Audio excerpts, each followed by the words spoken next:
Hi everyone, it's Sports Frenzy on Lee Cut TV. I am Abel, your host for today. I've got exciting guests with me in the studio today. I've got West. Thank you for having me. And I've got AB Dara. Glad to be here. Now we'll be talking football as it is our custom. I want us to talk a little about our match between the Super Eagles of Nigeria and the Pharaohs of Egypt. Mr. West, I'd like to know your view. Really, I was expecting a bigger spark. But looking at the lineup the coach gave, it looks a bit like he's kind of not really want to pull out all his arsenal on that game. The starting 11 wasn't the normal starting 11 we have in other previous games. And when the game started, I was even expecting more from the Pharaohs of Egypt, but everything looks a bit not too sharp, draggy at some points. Yeah, and they were just giving themselves boost, small, but I was expecting the full fresh first 11 of Nigeria to come up so that we can get the ball rolling and give them a good work for their energy at the beginning. But as the game goes on, because it didn't start with a regular 11, like Osime was on bench, Lukman was on bench, Ndidi was on bench, not for Nwabali and Seni Ajayi, who are major. Even to talk of Wobi, two was on bench. So when I saw that, I thought, well, let's see what the coach has in stock. Because Eric Chair is a coach that you cannot predict. So we're willing to. And at the end of the day, the game ended 0-0, and as God will have it, we won by penalty. So for me, I think what matters most is the win. We had the win. Like our previous broadcast that we had, Sani he said, let the best team win. I think Nigeria was the best and we won. Exactly. Nigeria was the best team and we won. Congratulations to you. Thank you very much. Now, you said the coach is unpredictable. Yeah. Specifically because of the lineup. And one thing about Nigerians too, they're unpredictable. You know, they can start calling for the coach to stay or to be sacked. Abi Dara, I want to know, do you think this coach would have that to contend with his performance so far? Yeah, I want the view that the coach should be retained. The guy has tried. He has tried. Chile has tried really compared to the Super Eagles that we had before for the past 3 or 4, 5 years. The coach has tried, and I'm of the view that the man should be retained. No, I would say this for free. Watch out for Super Eagles the next 2-3 years. You will see what this coach will bring out for them. Yes. Just watch out. We're going to remember today. That's strong belief. Yeah, we're going to remember today being the 19th day or 18th day of January 2026. Yeah. Watch out the next 2-3 years. You see what this Super Eagles will become. That is if this man is being retained. Because, and we need continuity. We can't be sacking coach and be bringing another one. And this Chile has proved that it can turn Nigeria Super Eagles to you, to the rich Super Eagles we have in the 90s and in the 80s. So now, would you say we've hit the jackpot when it comes to having the good coach for the team? I would say yes. Yes. Because looking at our first 3-4 matches, we won all the matches. Wow. We'll have won Morocco also, even though that we've been robbed.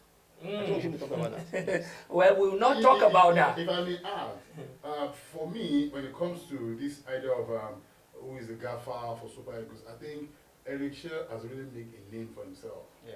You can imagine if he had been the one that was introduced before the coach handed over to him he was in charge before that coach came. I'm sure World Cup will not be a story today. True. We'll be able to get our ticket to the World Cup. True. And do very well. And even if when he came, how we lost the World Cup was because the team, they were just coming together then. And even if not for the penalty, we all know penalties is a game of luck. Yeah. If not for the penalty at the playoff where we lost to Congo. So for me, I would say Eric Chair has what it takes to handle the team.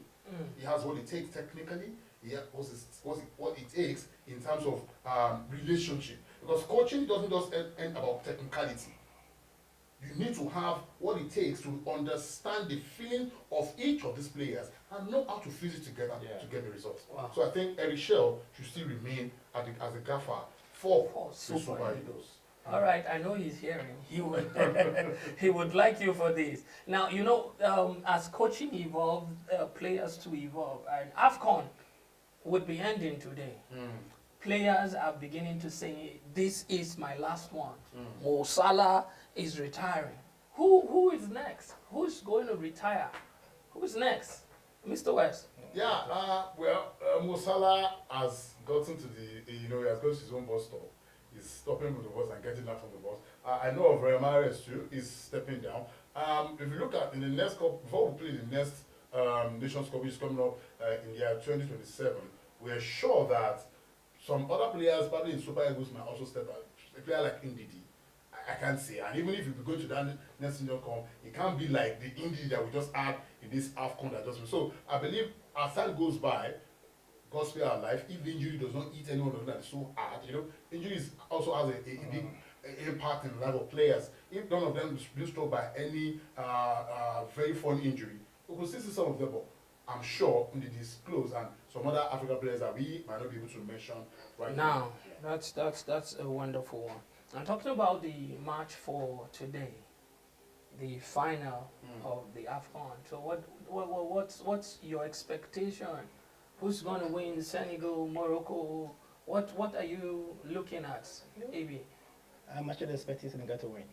Why? Yeah, the Lions, what they call the team Senegal. Are you sure you're not saying this because Morocco edged out Probably of the it might be out competition? of bias or whatever, but my prayer and my intention is that Senegal should win. They are capable. Forget about maybe even being biased because Morocco actually edged out of competition. They're also capable. The man of money, the kind of money of the pitch and other team players, they've been doing well. Yeah. They've done well from the beginning to the end. They didn't just get it on the platter of gold.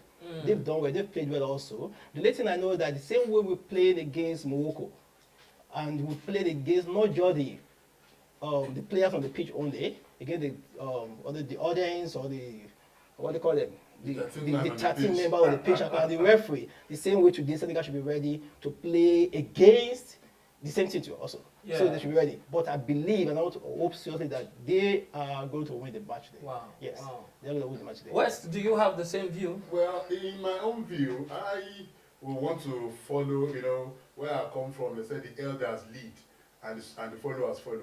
I want to copy the word of Sani, who is not here in the studio today, that let the best team win. See, Senegal is not going to play against just Morocco.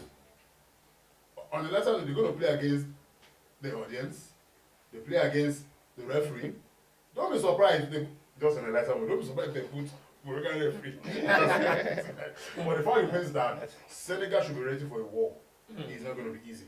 But I wish let the best team win. This is a battle between two lions. Yeah. Now, Yeah, they let the lion. best team Let the win. best team win. So if you're going to put a prediction on this beautiful match we would see later on, what would be your prediction? Well, being a patriotic Nigeria, somebody who has shown me Shege should see Shege too.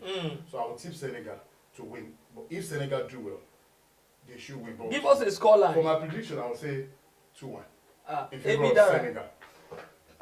Actually, we like 1-0 used to be pain. 1-0 in hearts, in hearts. Pain, say, Afro-Nicolize. Yeah. It used to be 1-0. I like Let this. Senegal 1 and Morocco 0. The two lions should clash, and the best lion should win. Yeah, That's a torture. 1-0 is a torture. One lion You should keep devour fighting. the other lions. The lion that start with S should Yes. devour the one that start with M. Yeah. That's a beautiful word. Yeah. That's a beautiful word. In wrapping up this segment, I just want to ask you one question, and I'd like the both of you to answer this. Talking about the team Nigeria, Yeah. what would you think is our wins and our loss, and what we should go home with as a nation that we can correct on for us to be better? To be candid, I'm sure the whole world will be missing Nigeria in the World Cup. I can say it again. With what we had during this AFCON, you can imagine if these guys are still together within now and when World Cup starts. Remember that there are some players that played during the qualifiers that are not here. I've forgotten this guy's name who played 2. He plays from full right back. He did not show up in this game at all, and he's very, very good. So you can imagine if all these players are available for they are qualified to go for the World Cup. You can imagine. So for this game, AFCON that is coming to an end, for Nigeria, I can see more of victory than loss. But believe that if this team can be together, come any competition next, because from the news we're hearing, I could hear that majority of those who will be going to the World Cup, they will be hoping to play a friendly with Nigeria, since they might be having African nations country in their group. So you can see Nigeria is becoming the light of the African nation now. So I believe for Nigeria, despite the fact that we don't get the gold or the silver, we have the bronze, we are still a nation to be reckoned with in this about to round off Cup of Nations. So for me, it's a win for Nigeria because we are better and we're not worse. Thank you. Okay, for me, it's a king for Nigeria. King is a king. Either king of bronze or king of gold or king of medal. A king is a king. We are still king of football in Africa, even all over the world. So it's a win for Nigeria. We know we're going to get better every time. The more we play, the more we get better. And I know that any competition we're going to, anybody that we meet, especially Morocco, they should come. Thank you, gentlemen, for being on Sport Frenzy with me today. It's been an exciting show. A king is a king. That's what I'm going to go home with. And it reminded me of the days of Wenger. He's held on to fourth position for as long as he can. Thank you, gentlemen, for being on the show. You're welcome. This is it on Sport Frenzy. This is it for us for today. And we like for you to like, subscribe, and share. What you do would make this go viral. This is an exciting topic we've had. So like, share, and subscribe. Don't forget to comment. Say you like the king.